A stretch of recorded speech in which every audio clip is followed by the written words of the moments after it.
All right, so you guys are sending in some interesting stuff this week. It's like somebody's got a party planned for the weekend. Someone's doing their research. That's right. You've given us this whole stack of articles about party drugs. But it seems like you're not just looking for a good time. You're interested in the social and even the philosophical side of things, too. So let's dive in. We've got this really fascinating article called Winnowing Down the Most Desirable Party Drugs from a website called transam.org. Yeah, and it's written by someone who clearly knows what they're talking about. He's not just speculating.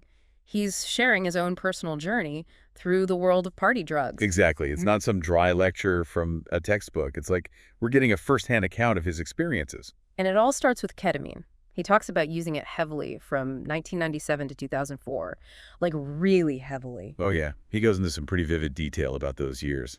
Piles of dirty dishes arguing with pharmacists about needles, telling them they were for diabetes. Can you imagine? I mean, it kind of speaks to the lengths people will go to get their hands on these substances and the level of denial that can be involved. Right. And it gets even crazier. He even got a call from Timothy Leary's nephew, who's worried about his ketamine use. Wow, Timothy Leary's nephew. That's a blast from the past. I know, right? And on top of all that, he was trying to tie his ketamine use to The Lord of the Rings somehow. That's an interesting connection. It makes me wonder if he was looking for some kind of escape into a fantasy world.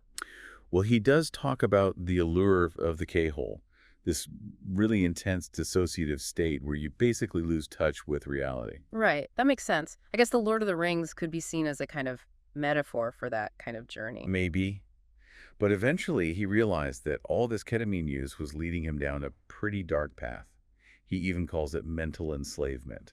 That's a pretty heavy term. It suggests that the drug was taking over his life. Totally. And what's even scarier is that he saw a lot of people who tried to quit ketamine end up turning to alcohol, almost like they were trading one addiction for another. Yeah, it's like they were trying to fill a void. Exactly. And it's not just him. He saw it happen to a lot of people around him. So after years of this, he decides to explore some alternatives. Yeah. He's pretty quick to dismiss the hard stuff. Cocaine, opiates, meth, PCP. He's not interested. Yeah, those are definitely not the kind of drugs you want to mess around with. And he's not a fan of repeated MDMA use either. He says it gets too expensive for the feeling you get. Sounds like he's looking for something more specific. He does mention some downsides to other drugs too, like mushrooms. He links them to a couple of violent incidents, actually. Oh, wow. That's not something you hear about very often. Yeah, it's a reminder that even drugs that are perceived as being relatively safe can have unpredictable effects. Especially in certain settings or with certain people. Definitely. And then there's DMT. He says it's way too introspective and short-lived for a party setting. And as for ayahuasca, well, he makes it pretty clear that's not something you want to bring to a rave. So he's ruled out quite a few options.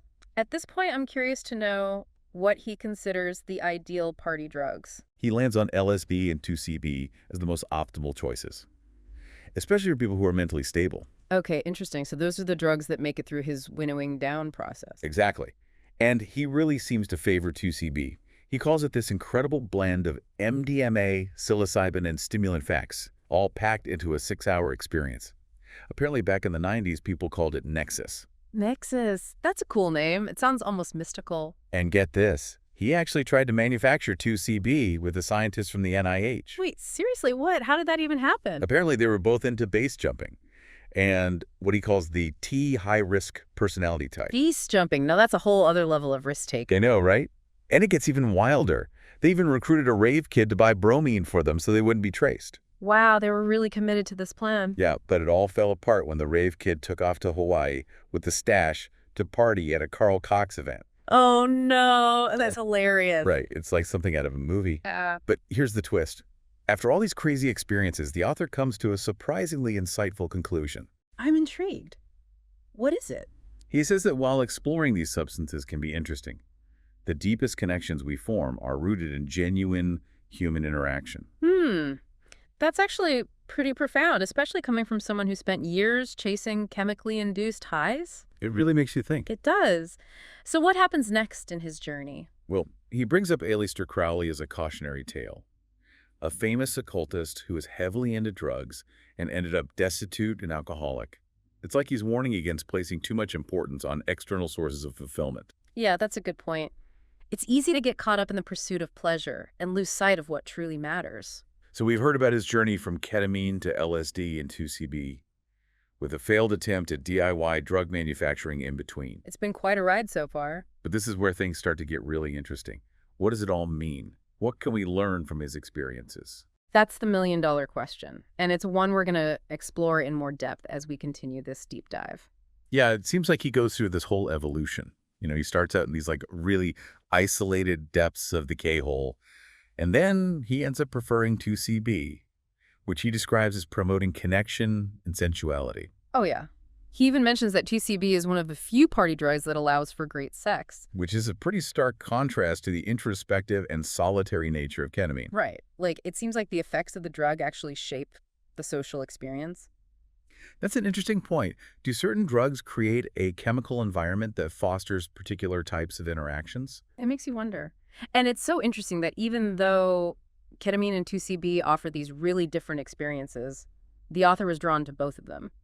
Yeah, people change. The things that appeal to us at one point in our lives might not be the same things that appeal to us later on. Absolutely. It's like he was experimenting with his own consciousness, trying to figure out what worked for him. And what's cool is that he was able to articulate those differences, those subtle nuances in how each drug made him feel and how he interacted with the world. Yeah, he had this almost scientific approach to it, like he was observing his own experiences and drawing conclusions. And in the end, it seems like his journey brought him back to something really fundamental, the importance of genuine human connection. Absolutely. Even after all those years of chasing those chemically induced highs. Right. It's like he's saying that those experiences can be valuable, but ultimately the most fulfilling connections are the ones that are rooted in shared experiences and empathy and understanding. It's a powerful message, and it kind of challenges the stereotype of party drugs as being purely hedonistic and escapist. Yeah. It suggests that they can be a catalyst for introspection, a pathway to self-discovery. Maybe even a bridge to something more meaningful. It's like the party itself is a metaphor for life, a space where we can explore different facets of ourselves and connect with others and experience moments of both joy and reflection. Ooh, I like that.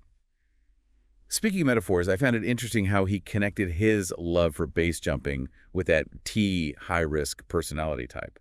Yeah, there seems to be a parallel there between that thrill-seeking personality and the exploration of altered states through drugs. It's like they're both ways of pushing the boundaries of experience, of testing the limits of what's possible. Right, whether it's leaping off a cliff or delving into the uncharted territories of your own mind. It makes you wonder, is there a correlation between people who engage in extreme sports and people who experiment with drugs? That's a great question.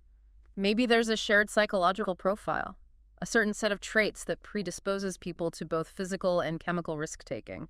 It would be fascinating to study.